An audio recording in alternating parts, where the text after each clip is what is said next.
सीता माता को वनवास भेजने वाले धोबी को जानिए भगवान ने क्यों नहीं दिया मृत्युदंड। तो आइए जानते हैं महाराज जी से। भगवान राम एक धोबी भाई ने कह दिया कि मैं अपनी पत्नी को घर में नहीं रखूंगा, मैं कोई राम थोड़ी हूं कि रावण के घर से आई सीता को राम ने रख लिया। धोबी ने बस इतना ही तो बोला था। राम जी राजा थे। अब बताओ, क्या राम जी उस धोबी का मुंह बंद नहीं कर सकते थे? क्या राम जी उसे फांसी की सजा ना दे देते? अच्छा एक बात बताओ, धोबी ने कहा कि राम जी ने सीता को रख लिया, वो तो रावण के पास रह के आई है, पता नहीं पवित्र हैं कि अपवित्र हैं, शुद्ध हैं कि अशुद्ध हैं। बताओ, सीता पर लांछन लगा रहा है ये। राम जी चाहते तो धोबी को फांसी पर लटका देते। जरा एक विचार करो, उत्तर देना मेरे सवाल का, मेरे प्रश्न का। यदि राम जी उस धोबी के इस प्रकार आरोप लगाने पर यदि राम जी उस धोबी को फांसी की सजा देते तो समाज में अच्छा मैसेज जाता या गलत मैसेज जाता?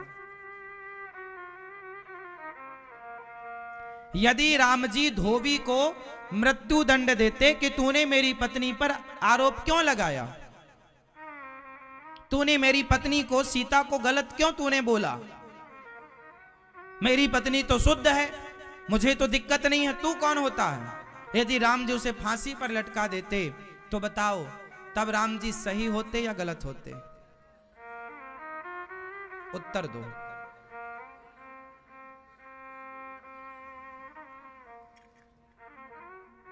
बहुत विचार करो इन बातों पर।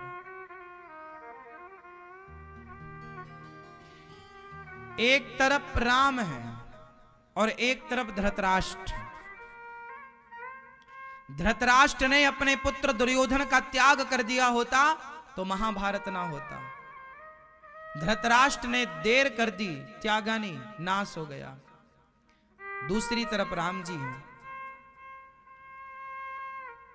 एक धृतराष्ट्र है जिस धृतराष्ट्र के सामने खुद की बहू द्रौपदी कह रही है न्याय दो, मेरी साड़ी उतारी जा रही है, क्या मेरे इस अन्याय पर आप सब चुपचाप तमाशा देखेंगे? पितामह गुरु द्रोणाचार्य महाराज, आप धृतराष्ट्र जी, आप मेरे ससुर भी हैं और आप मेरे राजा भी हैं। राजा, हम प्रजा हैं आपकी, न्याय दो न्याय। लेकिन साड़ी खिंचती रही और द्रौपदी को न्याय किसी ने नहीं दिया। सोचिए कि धृतराष्ट्र के राज्य में नारियों को कोई न्याय ना मिला क्योंकि परिवारवाद था, क्योंकि परिवारवाद था कि मेरा दुर्योधन, मेरा दुर्योधन, मेरा दुशासन, मेरा दुशासन। परिवारवाद यही तो था। धृतराष्ट्र की आंखों में पुत्र मोह ही तो था। हाँ या ना? बोलो। एक तरफ पुत्र मोह था और खुद की बहू को न्याय ना दे पाए, और धन्य है राम के परिवार का मोह त्याग कर एक धोबी को न्याय दिया। यदि तू कहता है भैया तो मैं प्रजा के साथ हूं। धृतराष्ट्र प्रजा के साथ नहीं थे तो द्रौपदी को न्याय क्यों नहीं दिया? राम प्रजा के साथ थे कि प्रजा, यदि राम जी धोबी को फांसी की सजा दे देते तो राम जी पर आरोप लग जाता, वाह सही तो कहा था धोबी ने, तभी तो इन्होंने फांसी पर चढ़ा दिया। इन्हें बहुत बुरा लग गया कि मेरी पत्नी को भाई गलत होंगी, तब तो राम जी ने फांसी पर चढ़ा दिया। यदि धोबी को फांसी पर चढ़ा देते तो सचमुच जमाना सीता मां के चरित्र को, अभी तो आरोप लगा था, धोबी को फांसी पर लटकाते तो वो आरोप सत्य हो जाता, वो आरोप सिद्ध हो जाता। हाँ या ना? इस पर विचार करके बताओ मुझे। यदि धोबी को राम जी दंडित करते या धोबी के मुंह को बंद करते तो सीता मैया पर जो आरोप लगा था वो आरोप बिल्कुल सच्चा हो जाता। हाँ या ना? लोग क्या क्या, अच्छा ये तो मुंह बंद करा रहे हैं, ये तो धोबी को मारना चाहते हैं, लगता है सीता गलत हैं, इसलिए तो ये मुंह बंद करा रहे हैं, इसलिए तो फांसी पर लटका दिया। फिर माता सीता जो गंगा की तरह पवित्र हैं, उन पर अभी तो केवल आरोप लगा था, फिर वो आरोप सिद्ध हो जाता, हाँ या ना? तो सीता मैया को राम जी ने वनवास भेजकर सही किया या गलत किया? अब ये उत्तर दो।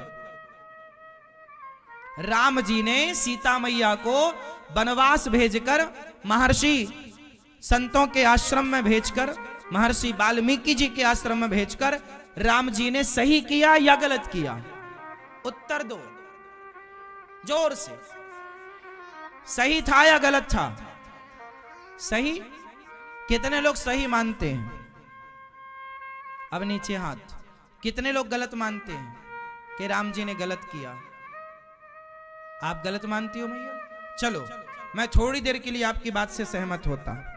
यदि राम जी सीता मैया को वनवास ना भेजते, अपने पास रखते, और धोबी जैसे तमाम पूरी प्रजा कहती कि सीता माँ तो अपवित्र हैं, रावण के घर में रहकर आई हैं, तो बताओ समाज के इस अपमान के बीच में क्या सीता माँ को रखना सही था?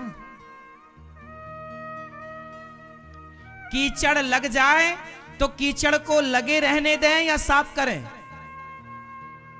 बताओ मेरी मां, कीचड़ लग जाए तो उसे लगे रहने दें या साफ करें? तो सीता मां पर जो कीचड़ उछाला गया, उस कीचड़ को साफ कैसे किया जाता? यदि राम जी वनवास ना भेजते तो क्या राम जी के साथ में रहते रहते सीता मां का कीचड़, राम जी खूब कहते ना मेरी सीता गलत है, कौन राम जी की बात मानता? बोलो। राम जी को तो डाउट था ही नहीं। राम जी को सीता मैया पर संदेह होता तो जिस दिन रावण के घर से आई उसी दिन राम जी निकाल देते सीता मैया को कि तुम अपवित्र हो। फिर सीता मैया गर्भवती हो गई। इसका मतलब राम को संदेह नहीं था। राम जी खूब कहते कि मेरी सीता पवित्र है, पवित्र है, पवित्र है, कौन मानता? लेकिन सीता मैया पर जब कीचड़ उछाला और वो वनवास गई और लवकुश को जन्म दिया, और तब वाल्मीकि जी आए और वाल्मीकि जी ने बोला भाई सुनो, राजा की बात लोग सही नहीं मानते, लेकिन जो प्रतिष्ठित संत ऋषि हैं उन ऋषियों की बात समाज सत्य मानती है। तो महर्षि वाल्मीकि जी ने कहा कि ये पवित्र हैं, और अंतिम प्रमाण माता सीता ने खुद दिया। सोचो कि जिस दिन सीता मैया पर आरोप लगा, यदि उसी दिन सीता मैया अपना प्रमाण देती कि हे पृथ्वी मां, यदि मैं पवित्र हूं तो मुझे गोद में रख लो, तो सीता मैया तो पवित्रता का प्रमाण देकर चली जाती, फिर लवकुश कैसे आते? तो लवकुश भी आए। इसलिए महर्षि वाल्मीकि जी, लवकुश भी पढ़ लिख जाएं, इसलिए महर्षि वाल्मीकि जी इतने, राम जी जितने बलवान थे उनसे ज्यादा हर मां चाहती है कि मेरे पति से मेरा बेटा आगे निकले, मतलब बाप से बेटा आगे जाए, बाप से बेटा। और लवकुश इतने तैयार हुए कि हनुमान जी को मूर्छित कर दिया, भरत जी को मूर्छित कर दिया, युद्ध में लक्ष्मण जी को हरा दिया। सीता मैया का सपना था कि मेरे बच्चे मेरे प्रभु से, हर मां चाहती है कि मेरे बच्चे मेरे पति से आगे जाएं, मतलब हर बाप चाहता है कि मेरे बेटा मेरे से आगे जाए। अब जरा इस पर विचार तो करो कि माता सीता को राम जी वनवास ना भेजते और सीता मैया वहीं अग्नि परीक्षा देती तो परीक्षा देकर पास तो हो जाती, फिर लवकुश जल जाते साथ में। इसलिए लवकुश भी हुए। महर्षि वाल्मीकि जी ने आकर कहा कि ये पवित्र हैं। अंत में सीता मैया ने कहा कि ये पुत्र प्रभु आपके हैं, बेटा बाप को सौंप दिया, बेटा पति को सौंप दिया। मैया सीता ने एक पत्नी का धर्म पूरा किया और अब समाज को अपनी पवित्रता का प्रमाण देने के लिए चली। यदि गर्भवती ना होती ना सीता मैया तो उसी दिन प्रमाण देती। पर सीता मैया की मजबूरी थी कि जब सीता मैया पर आरोप लगा उस समय वो गर्भवती थी, और गर्भवती थी, और उस समय यदि वो चली जाती अग्नि में या पृथ्वी में समा जाती तो फिर बच्चों का क्या होता, उनकी क्या गलती थी। इसलिए सीता मैया का जो, देखो मेरी मां, शास्त्रों पर बहुत विचार करना पड़ता है, गहराई से समझना पड़ता है। इतनी गहराई तक आप लोग शायद कभी गए हों जितनी गहराई तक हम आपको पहुंचाना चाह रहे हैं। सीता मैया हर पहलू पर विचार करना चाहिए। सीता मैया वनवास गई, अंत में पृथ्वी मां से कहा, हे मां यदि मैं पवित्र हूं तो पृथ्वी मां मुझे अपनी गोद में स्थान दो। पृथ्वी मां फटी, मां प्रकट हुई विमान लेकर, सीता मैया बैठी और पृथ्वी में समा गई। ये सीता मैया की लीला पूरी हुई। इससे क्या हुआ? इससे ये हुआ कि लवकुश भी बच गए और सीता मैया की शुद्धि का प्रमाण भी समाज को मिल गया। यदि राम जी ने धोबी को फांसी पर लटका दिया होता तो आज तक दुनिया सीता मां पर उंगली उठाती कि जी ठीक तो कहा था उसने, राम जी ने मरवा दिया फिर धोबी को, ऐसा आरोप लगता राम जी पर। क्योंकि राम जी जो करते वो आने वाले समय पर लिखा जाता। राम जी जो करते वो लिखा जाता और आने वाले युगों में वो पढ़ा जाता। हम सब वही तो पढ़ रहे हैं, रामायण पढ़ रहे हैं, रामचरितमानस पढ़ रहे हैं। राम मर्यादा पुरुषोत्तम है।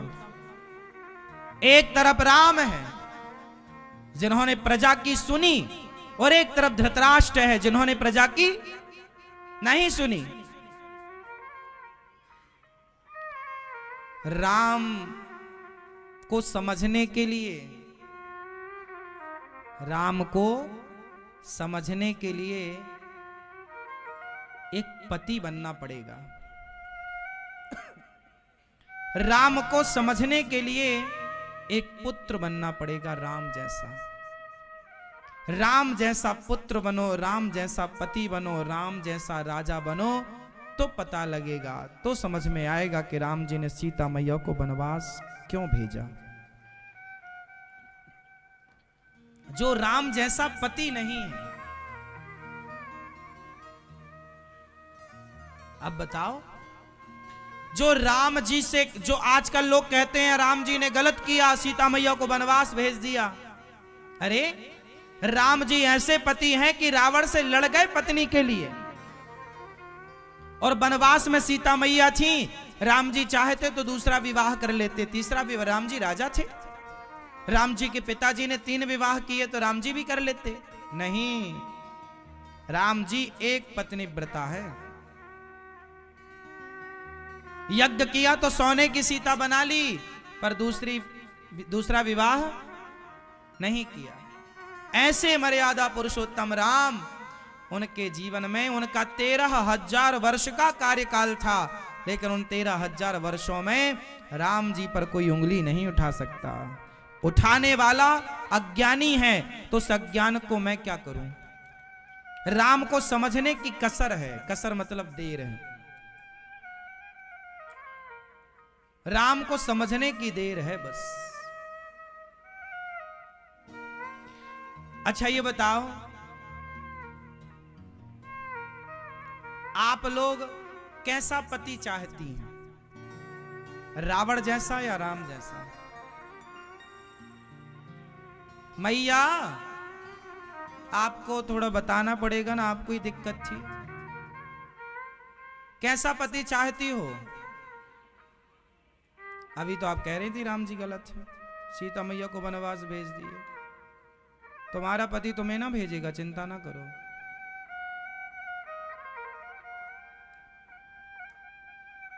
राम पर जो उंगली उठाते हैं, एक बार उनसे पूछना कि तुम पति कैसा चाहती हो, रावण जैसा या राम जैसा? तुम पुत्र कैसा चाहते हो, रावण जैसा या राम जैसा? तुम भाई कैसा चाहते हो, रावण जैसा या राम जैसा? भाई, राम ने भाई को गले लगाया, राजा बन रहे थे राम जी। माँ ने कह दिया मेरा बेटा बनेगा, कोई बात नहीं भैया है मेरा, तू बन जा भैया। छोड़ दिया, चुटकी में छोड़ दिया अयोध्या को, कि मेरा भाई यदि सत्ता पर बैठना चाहता है तो खुशी खुशी बैठे, मुझे कोई आपत्ति नहीं है। आज के जमाने में कोई 1 इंच जमीन नहीं छोड़ता, मर्डर हो जाता है। और राम जी ने अयोध्या छोड़ दी भाई के लिए। और एक भाई ये रावण है जो अपने भाई विभीषण को लात मारता है, निकल लंका से, निकाल दिया लात मार के। एक तरफ उसी युग में उसी समय पर एक भाई रावण जैसा था और एक भाई राम जैसा था। फिर भी तुम्हें राम पर ही यदि दोष नजर आए, इसलिए राम जैसा पति, राम जैसा पुत्र, राम जैसा भाई, राम जैसा राजा।